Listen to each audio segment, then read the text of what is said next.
इस ज़लज़ले ने किस तरह से नुकसान पहुंचाया है और किस तरह से बड़े पत्थर जो हैं वो आए हैं। ये देखिए, ये एक पत्थर है जिसकी हाइट अगर आप बात की जाए तो तकरीबन 10 फीट के आसपास होगी। ये ज़लज़ले के साथ आया और अब पूरा इलाका जो है वो यहाँ से कनेक्टिविटी टूट गई है ठीक सामने से। अब कुछ लोकल कनेक्टिविटी रिस्टोर करने की कोशिश जो है बाय फुट की जा रही है। मौसम की अगर बात की जाए, वो देखिए आप, लगातार सरजीवन आपको तस्वीरें दिखा रहे हैं, तबाही का तांडव, वो तस्वीरें, घर किस तरह से, यहाँ तकरीबन जो है 8 घर पूरी तरह से बह गए हैं और इसके साथ साथ बाकी घरों को नुकसान पहुँचा है। ठीक सामने वाला घर सरजीवन जो आपको दिखा रहे हैं वो सिर्फ ऐसा लगता है मानो समय का मेहमान है, कुछ समय और ये जो है ढह जाएगा। अभी पानी का बहाव कम है, इसलिए लोकल कनेक्टिविटी के लिए आप देखिए लगातार जो है यहाँ पर लोगों की तरफ से कोशिश की जा रही है कि आर पार जो है वो हुआ जा सके। यहाँ पर हम देखेंगे तो लगातार ये प्रशासन ये कोशिश कर रहा है कि ज़्यादा से ज़्यादा जो है वो जल्दी ऑपरेशन को तेज़ किया जाए।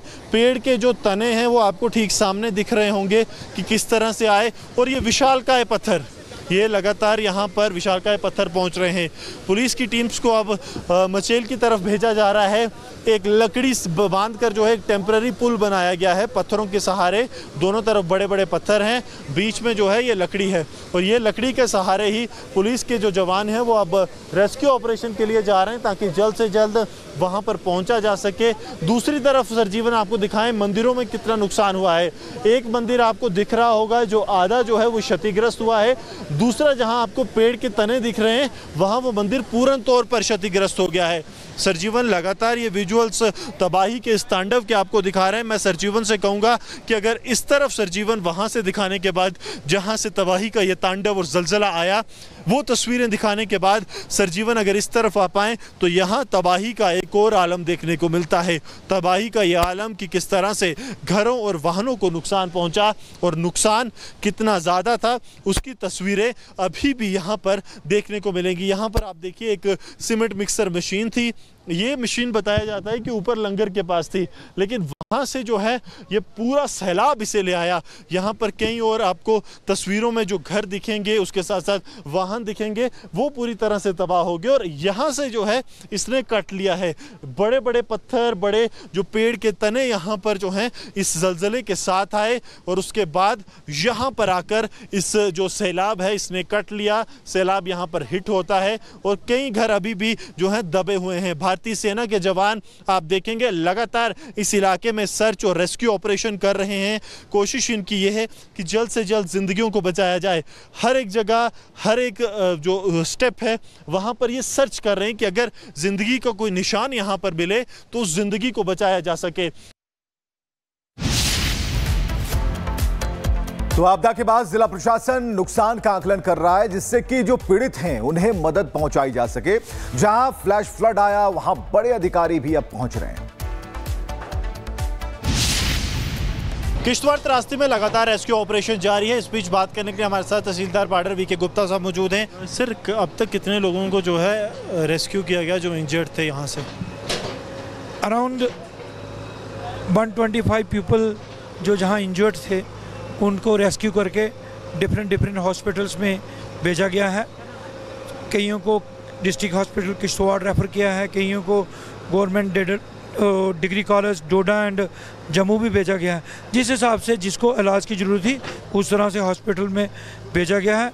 कल पूरा प्रशासन, police, CISF, army, NDRF, SDRF full swing में थे और हर बंदे ने देर रात तक पूरी कोशिश की, जितनी जानें बचा सकते थे उन्होंने बचाई। वहाँ पे कुछ लोग उस तरफ भी फंस गए थे, क्या नंबर था उन लोगों का जो उस तरफ फंसे थे और कितने अब तक निकाल लिए गए?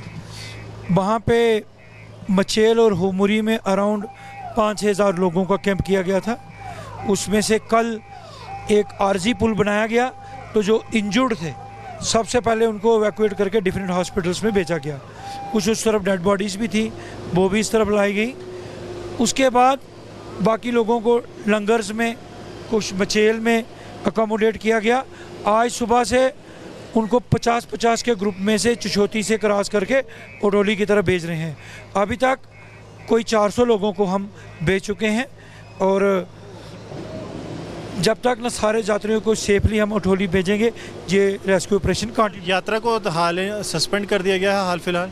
मैं कल से यहाँ रेस्क्यू पे हूँ, मैं गया नहीं, इसके बारे में मुझे जानकारी नहीं है, क्योंकि चिशोती से आगे कनेक्टिविटी टूट गई है, तो यात्रा बंद ही है अभी। सर, आप लोगों की तरफ से कंट्रोल रूम भी यहाँ पर बनाया गया है, क्या कंट्रोल रूम में आप लोग जो हैं डिटेल्स कर रहे हैं? हमारे पास इंजर्ड की लिस्ट है, डेड बॉडीज़ कितनी है, कहाँ हैं, वो लिस्ट है, जो आइडेंटिफाई हुए उनकी लिस्ट है। और हम यहाँ अनाउंसमेंट कर रहे हैं कि जो कोई यात्री आया था, अगर उसका कोई किथन किन जहाँ कोई सगा संबंधी यार दोस्त जो उसके साथ आया था खो गया है, वो हमें यहाँ उसकी डिटेल लिखाएगा और प्रशासन ताकि प्रशासन को उसे ढूंढने में मदद हो। तो रेस्क्यू ऑपरेशन पर सेना और पुलिस प्रशासन के बड़े अधिकारी खुद निगरानी कर रहे हैं और ग्राउंड जीरो पर जाकर तहकीकात कर रहे हैं कि जो काम है कैसे चल रहा है, और जो रेस्क्यू के काम में जो लोग लगे हैं उन्हें भी मोटिवेट कर रहे हैं। देखिएगा। किश्तवाड़ के चशोती में लगातार जो है रेस्क्यू ऑपरेशन जारी है। इस बीच आईजी जम्मू जो हैं भीमसेन टूटी, आप देखेंगे वो यहाँ पर पहुँचे हैं, उनके साथ आईजी सीआरपीएफ मौजूद हैं, डिविजनल कमिश्नर जम्मू यहाँ पर मौजूद हैं, डीआईजी डोडा किश्तवाड़ रामन और तमाम आला अधिकारी जो हैं वो लगातार यहाँ पर पहुँच रहे हैं। रेस्क्यू ऑपरेशन जारी है, आज रेस्क्यू ऑपरेशन का दूसरा दिन है और तमाम आला अधिकारी मौके पर पहुँच रहे हैं। कोशिश ये है कि जल्द से जल्द इस रेस्क्यू ऑपरेशन को ख़त्म किया जाए, क्योंकि आगे अगर बात की जाए तो 24 घंटे से ज़्यादा का समय इस रेस्क्यू ऑपरेशन को हो चुका है। और आधिकारिक तौर पर ये कहना है कि अभी तक जो है 400 लोग एक जगह से निकाले गए हैं जो मचेल यात्रा की तरफ थे, दूसरी तरफ 125 से ज़्यादा लोगों को रेस्क्यू करवाया गया है। 40 लोगों की अभी तक इस पर मौत हुई है और अब तमाम आला अधिकारी जो हैं वो मौके पर पहुंच रहे हैं ताकि मौके का जायज़ा लिया जाए और रेस्क्यू ऑपरेशंस में तीव्रता लाई जाए। सरजीवन कुमार के साथ Gursimran Singh, Republic media network.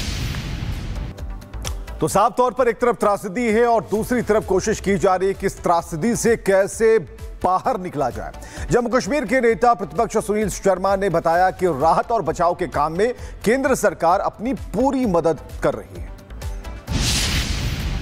Leader of opposition Sunil Sharma हमारे साथ मौजूद हैं। सुनील जी, लगातार हमने देखा है कि भयावह रूप लेती जा रही है, किस तरह की सिचुएशन अभी बनी हुई है, कितने और लोग ट्रैप हो सकते हैं? देखिए, सैकड़ों लोग इस डेब्रिस के नीचे हैं और कुछ वॉश आउट हुए हैं। अभी तक 27 डेड बॉडीज़ मैं खुद डिस्पैच करके आया हूँ सब डिस्ट्रिक्ट हॉस्पिटल से, और 8 डेड बॉडीज़ इस वक्त तक अनआइडेंटिफाइड है। मींस 35 जो हॉस्पिटल में थी उनका सारा हम करके आए हैं। जहाँ तक बात आती है और निकलने की, मुझे लगता है सैकड़ों में लोग दबे हुए हैं।